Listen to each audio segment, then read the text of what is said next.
Ekitabo cy'Isaaya eshura ya 35 omuhanda gw'abacungwirwe. Eihamba n'ensi eyomire biryashemererwa, eihamba ry'omushenyi riryashemererwa, rirabye ebirabyo nk'esheko y'ensi.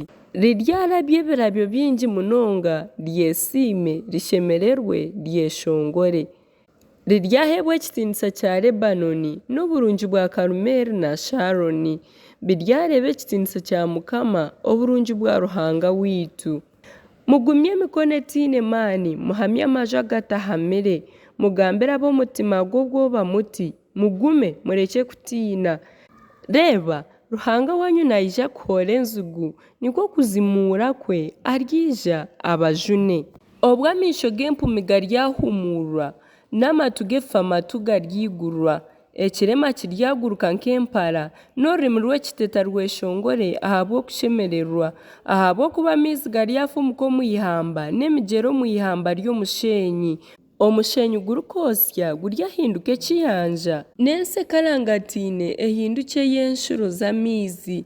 Eikobezo ryazamuha riryaba ekisharara, n'obunyansi bwaho buhinduke ekibingo n'omubimbiri.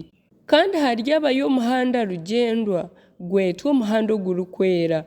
Abatashemiire tibarigurabamu kureka guryaba ogw'abagyenzi, n'obu bariba bari abashema tibariguhabiramu.